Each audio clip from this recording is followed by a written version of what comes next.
Raider Nation, I'm back with another training camp battle, the tight end version.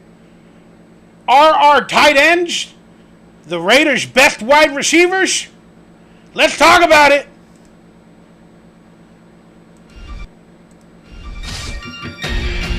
I bleed silver with black, and I wear it with pride. Hold my shield to the sky. I'm a Raider for life. I'm a Raider for life. I'm a Raider for life. I'm a Raider for life. I'm a Raider for life. Touchdown! Raiders! Oh, Raider Nation, what's up? It's your boy Mikey Raider coming to you with another training camp battle video from my perspective on Raider Football Talk. Please do me a favor. We need to sell some shit. I need to make a few dollars, buy a fucking couple of tacos, pay my bills, try to play fantasy football. We'll talk about that later.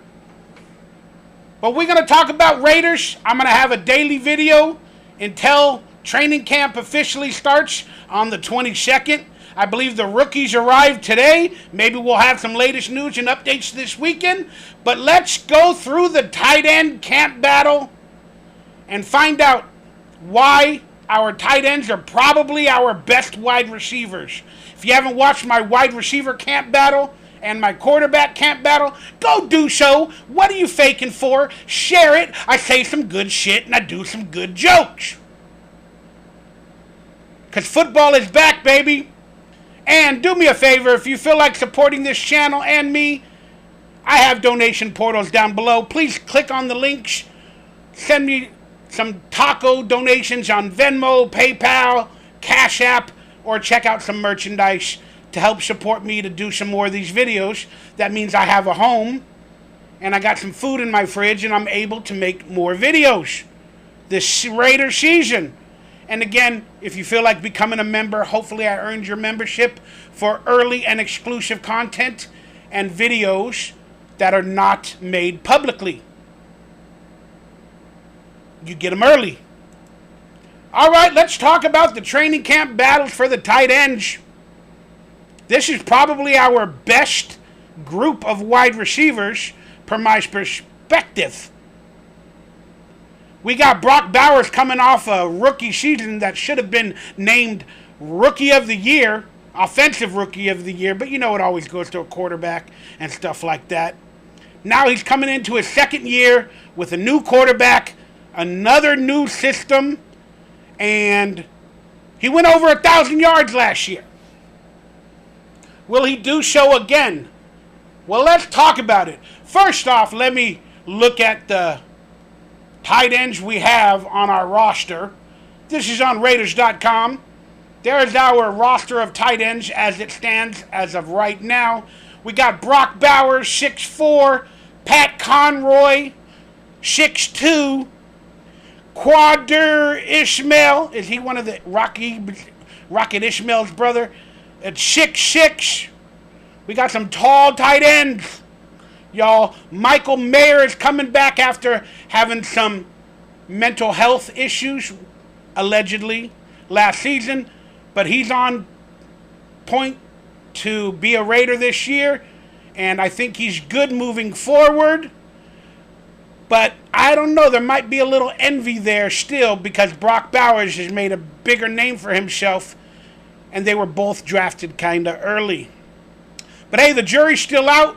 There are rumors that Michael Mayer is a trade candidate, but I don't see that happening unless injuries come to fruition for other teams, and we'll talk about that a little more later. Carter Runyon, 6'4". We got Justin Shorter, who's not shorter. He's 6'5". Then we got veteran from the Panthers, Ian Thomas, at 6'4". Almost every tight end is 6'4" or bigger, except for Pat Conroy. You know you're going to be cut. Just saying. You're the dude that's gone, Pat Conroy. So get on that convoy, Pat Conroy. You're gone, according to these stats.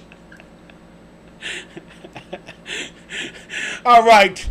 Let's quickly talk about it like I don't know who will be the number 1, the number 2, the number 3 of wide receivers.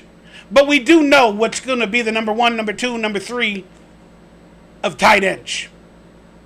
Let's be honest. It's Brock Bowers, Michael Mayer, and Ian Thomas. But will Brock Bowers, my namesake, be able to do what he did last season and have that quality of a year, over 1,000 yards, something like 80-something catches? Let's look at his stats, okay? Yeah, 80 catches, my goodness. He went over 100. How could I forget? Averaging 10.7 a yard, 1,000, close to 1,200 yards. Can he do that again? Let's think about this realistically. How many times does a bird shit on your window in the same spot and make it bigger? Not that many times. So I'm being honest, from my perspective, he will not recreate what he did or get bigger and better. But he is the new Travis Kelce, and I heard Travis Kelce is retiring. So, can he get better and do bigger and better? Yeah, he can. If the offense is built around him. He was the best quality weapon we had on our team last season, and they went to him a lot. Will that be done with Chip Kelly and our new scheme? The jury's still out. Chip Kelly's offense doesn't feature tight ends that much. So, we have to expect from these numbers regression. We have to expect it.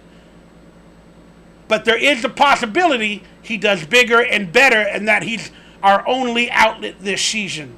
And he puts himself into the stratosphere under Geno Smith and Chip Kelly. That's what I want to happen. But I'm predicting regression. But let's look at Geno Smith's stats while with the Seahawks. And as you saw in my quarterback video, I don't predict Geno Smith going over 4,000 yards. Okay? But let's look at his favorite seasons with the Seahawks. His biggest yardage and the things he did. Over 4,000 yards in 22 and 24. Now, let's look at his tight end and how many yardage his tight end did in Geno Smith's best years statistically. This is from 2024. This is Geno Smith from 2024. Let's look at the tight end. Well, his tight ends were Noah Fant. He's no Brock Bowers, but he played in 14 games, 48 receptions, 64 targets, and 500 yards. You would have to double that, maybe 2.2 times, to get the Brock Bowers yardage from last year. Now let's add his other tight end, 65 yards. So the honest truth about Geno Smith throwing to tight ends in that system when he had his most career yardage is probably around 600 yards to the tight end position. So all those 600 yards would need to carry over to Brock Bowers to give him 600 yards, if not more. So I'm a little worried, to be quite honest with everybody.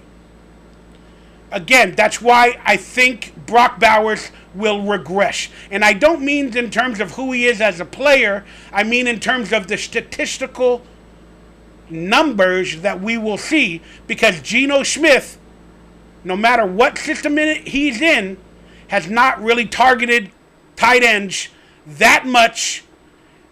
And he's never went over, as we just looked at, probably 500 yards.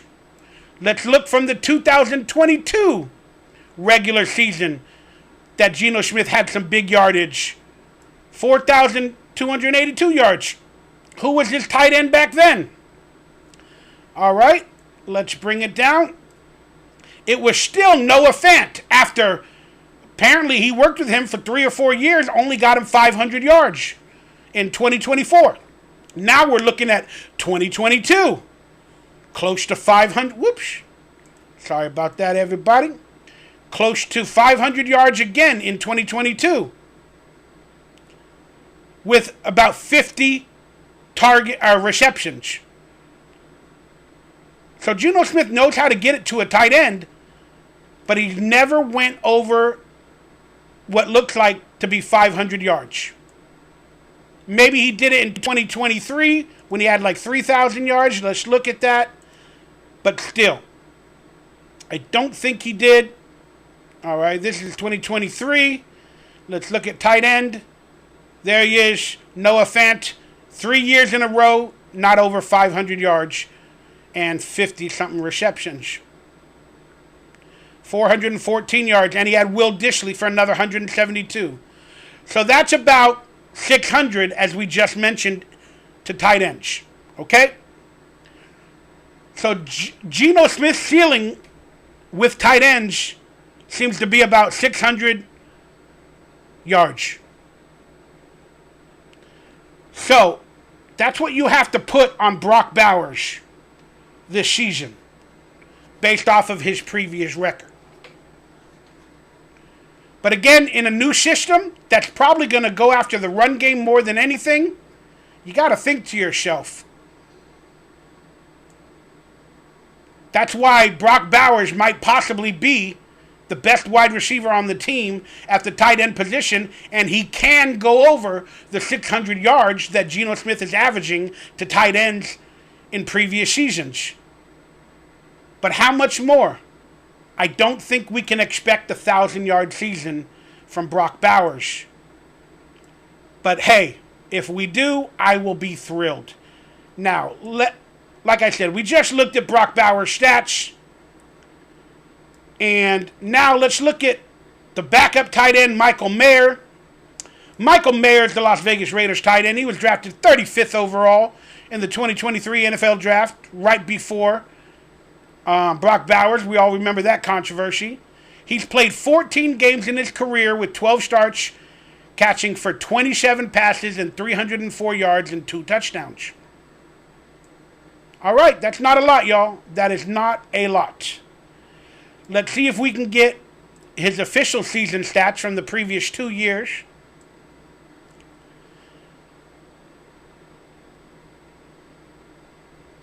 And he has the occasional touchdown and whatever, but he has clearly never went over that much yardage. And he's in the same system with Brock Bowers. He's often injured, hasn't played on the field. I'm not saying he's not a good backup. And I don't know how many 2 tight end sets we're going to have this year. Last year we were predicted to have a lot more 2 tight end sets, but Brock Bowers clearly took himself to the top of that pile. Then all of a sudden, when Brock Bowers was tearing it up, Michael Mayer disappeared. Was that competition? Was it mental health? Was it health? Or was it all of the above?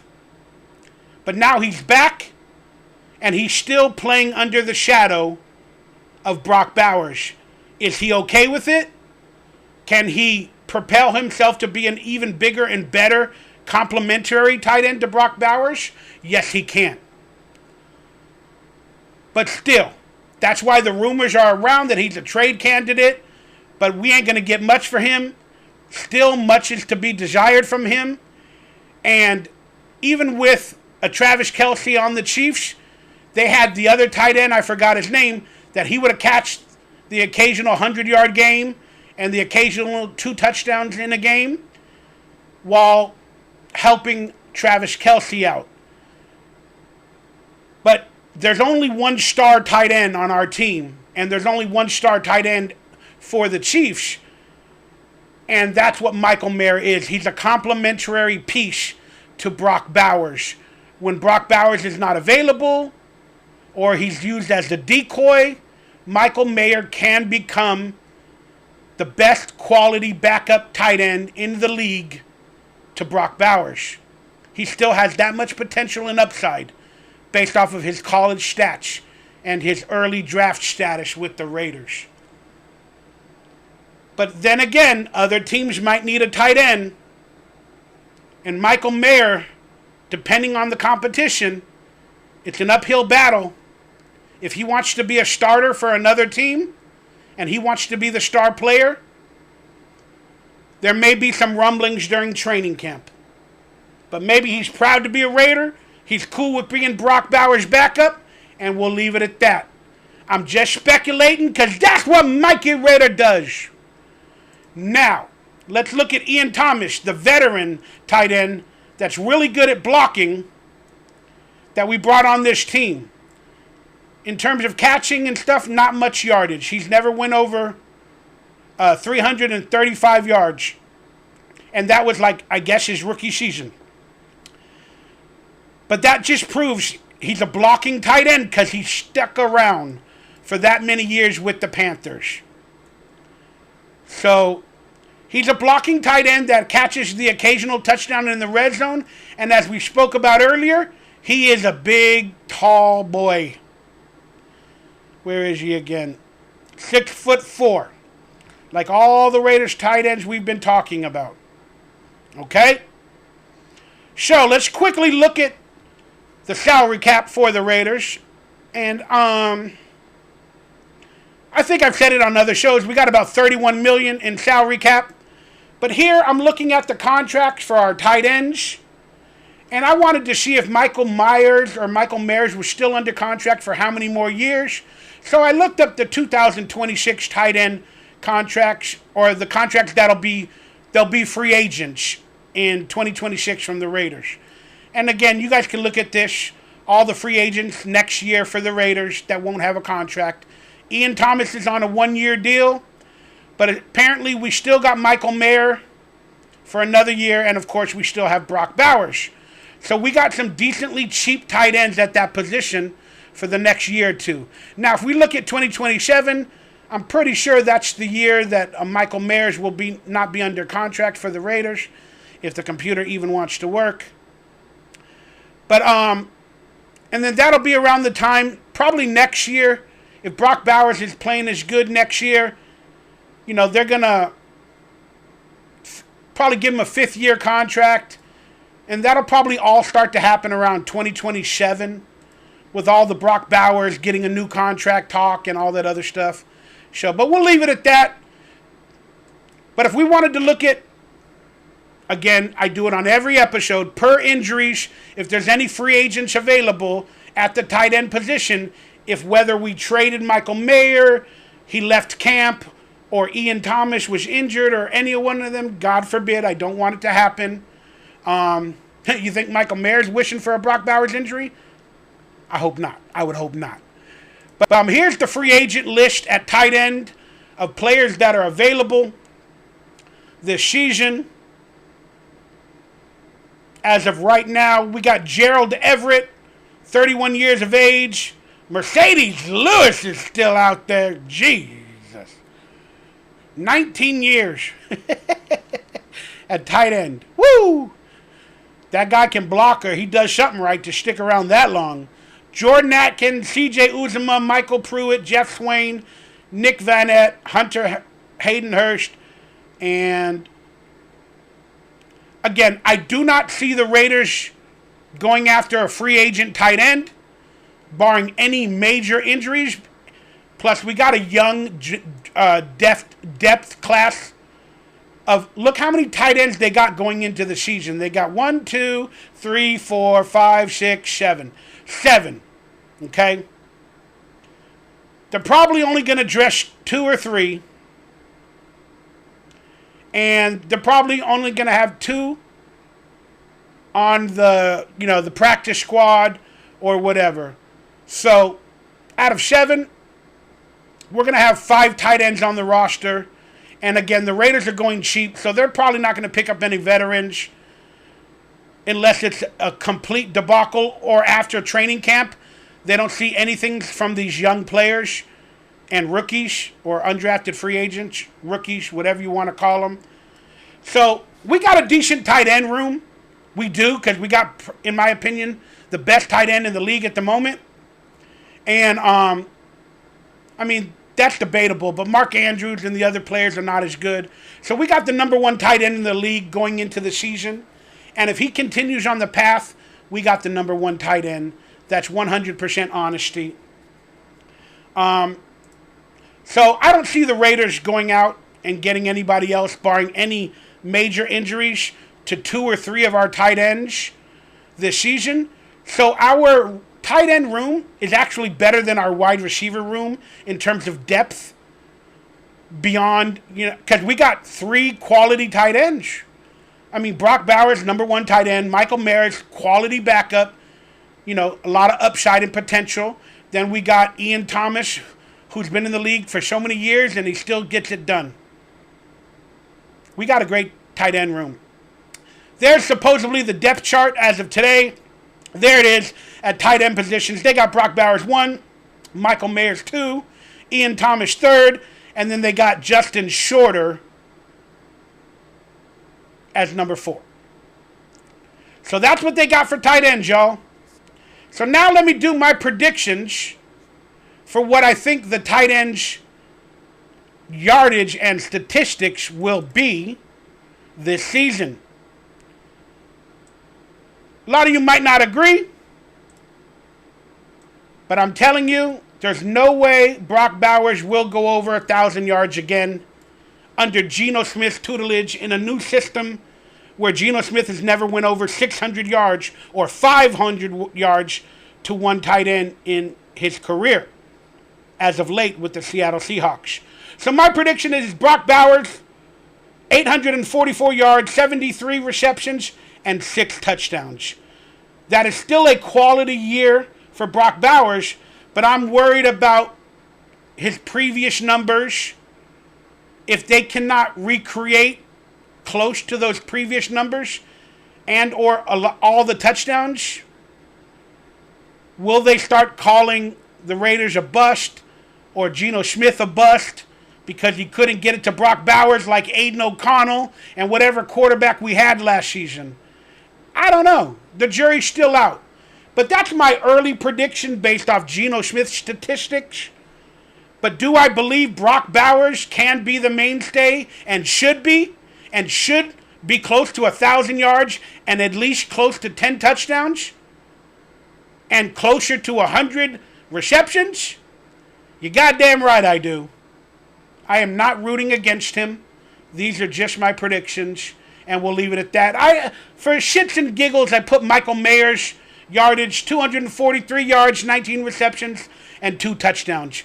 And if you want to find out all the numbers that I predicted for Geno Smith and why I came up with these type of numbers for Geno Smith as well with the tight ends and the wide receivers, check out my Geno Smith quarterback camp battle videos. And I appreciate you all. And I just want to remind everybody, fantasy football is right around the corner. I have a Raider Central League. I actually run 3 leagues in total. The Raider Central League has 2 of them. And I believe there are going to be spots available in both leagues. So if you want to play in the Raider Central League against me for a prize pool of like $180 in Raider merchandise, Raider swag, from my personal collection and a gift card and stuff like that, and whatever I got Raider oriented to give you all, please let me know. My email is down below. Hit me up on social medias. Start talking to me. It's $25 to play. Most of the money goes to support me, the channel, and being a commissioner, and that's what it's about. It's not really about making money. It's about getting some playtime with Mikey Raider in my Raider Central League and having a good fantasy football time with some other Raider players and members. So if you're interested, hit me up before August 10th, and then around August 10th, I'm going to start finding out officially or kicking out players from last year if they haven't paid up and they don't want to play again. And then I'm going to be opening up spots available for the league. But get on the waiting list right now. Hit me up on social media or emails if you feel like playing with me. And I appreciate that. That sounded really weird. If you feel like playing with me in a fantasy football league full of Raider fans, much love, much fun, and I'll see you on the next video. Stay happy, stay healthy, stay Raider. And I'm Mikey Raider. And expect my offensive line training camp battles video and my running back training camp battles video. Probably available to members only right now. Get on top of it. All right, Raider Nation. I freaking love ya, and I'll see you on the next one. I bleed silver and black, and I wear it with pride. Hold my shield to the sky. I'm a Raider for life. I'm a Raider for life. I'm a Raider for life. I'm a Raider for life. I'm a Raider for life. Touchdown!